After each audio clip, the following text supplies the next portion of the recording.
Mrityorma Amritagamaya.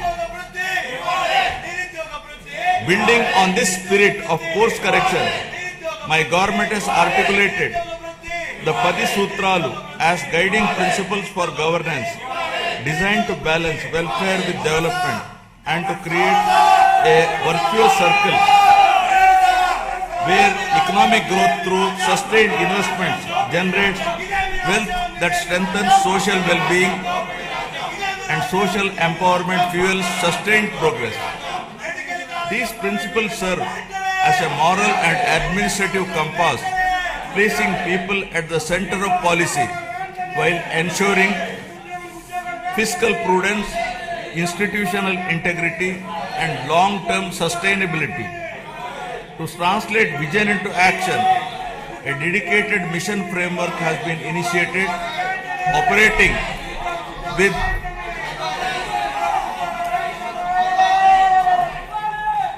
To translate this vision into action, a dedicated mission framework has been initiated, operating with clearly defined objectives, milestones, and accountability mechanisms. Anchored in this guiding spirit, the government has proceeded with focus and resolve. The Swarnandhra vision lays out a clear economic pathway, aiming for sustained high growth to build a rupees 308 lakh crore economy with a per capita income of rupees 55 lakh by 2047. While the long-term pursuit remains firm, the government is undertaking regular interventions and mid-course corrections to stay aligned with evolving realities.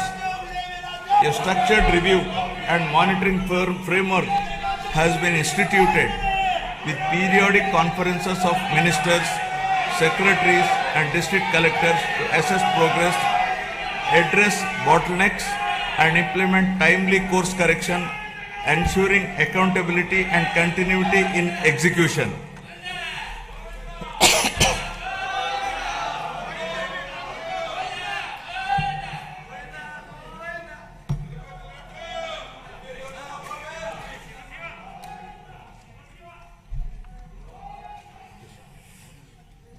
Resurgence to ascendance. My government has embarked on a clear and deliberate journey from resurgence to ascendance, guided by the resolve to rebuild, renew and rise. The initial phase of governance focused on restoring stability, dignity and trust through welfare support, economic revival and administrative correction. Having laid this foundation, government is now shifting towards long-term transformation by investing in human potential, sustainable development and responsive governance. Policies are being aligned with outcomes, institutions are being strengthened, and citizens are being placed at the center of decision making. This transition reflects a movement from recovery to confidence and from intent to enduring progress. From the very first year of governance in 2024, my government has moved swiftly to implement its commitments, beginning by making the Super 6 guarantees a super hit, emerging as one of the largest DBT initiatives globally, with spending of nearly 33,000 crores per year and extending well beyond them. Under NTR Bharosa, my government stands firmly with the most vulnerable, benefiting 63.12 lakh pensioners and restoring dignity to daily life. Through Talliki Mandanam, financial assistance of rupees 15,000 per month is transferred directly to over 66 lakh students' bank accounts of mothers, irrespective of number of children, enabling them to pursue education from class 1 to intermediate without financial stress. Women's empowerment has received decisive momentum.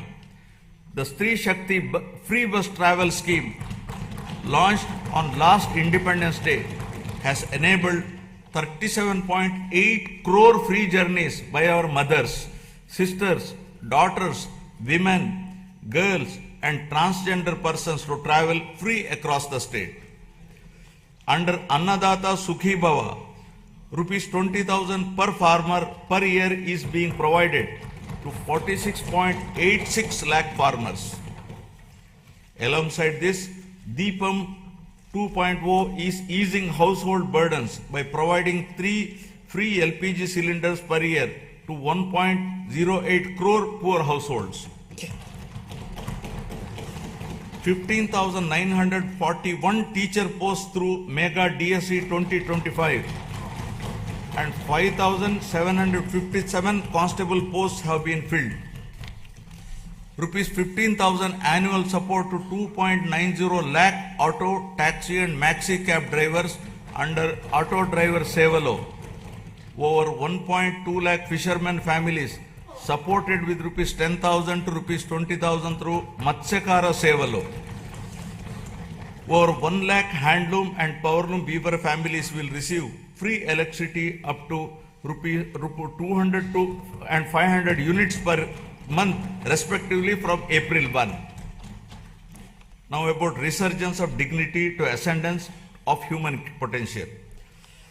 My government has placed people at the center of governance, recognizing that true resurgence begins with social security and empowerment.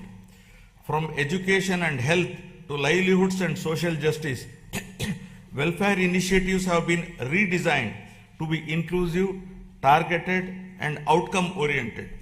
Special focus has been placed on weaker sections, women, farmers, and youth to restore confidence and dignity.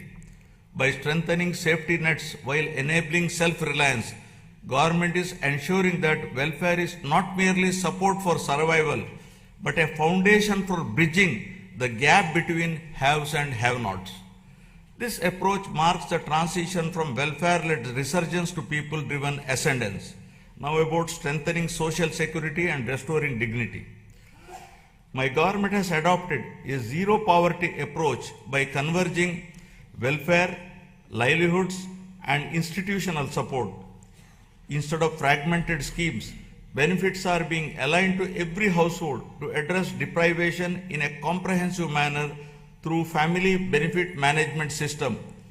Welfare support is linked with skilling, credit, market access, and social security so that families move steadily from dependence to self-reliance. To enhance transparency, a family card will be introduced, enabling households to view benefits received and those available, making governance truly digital, responsive, and family-centric. The P4 Public-Private People Partnership, launched on Ugadi 2025, has strengthened this convergence by connecting public systems with community participation. This integrated framework ensures that poverty reduction is not temporary relief but a permanent exit, transforming welfare into a ladder for economic and social mobility. So far, over 1 lakh Margadarshis, those with means, experience and opportunity have voluntarily adopted 10.30 lakh Bangaru Kutumbalu, working family by family to eliminate deprivation, restore dignity and rekindle hope. The Anna Canteen program continues to be a cornerstone of social welfare in Andhra Pradesh, guided by the principle that no person should go hungry. At present, 205 Anna canteens are operational across 113 assembly constituencies, providing affordable and nutritious meals with dignity. Steps are underway to extend this initiative to the remaining constituencies through rural canteens, ensuring wider reach. Alongside this, housing and nutrition remain central to the vision of housing for all under Swarnandhra 2047. The provision of Pakka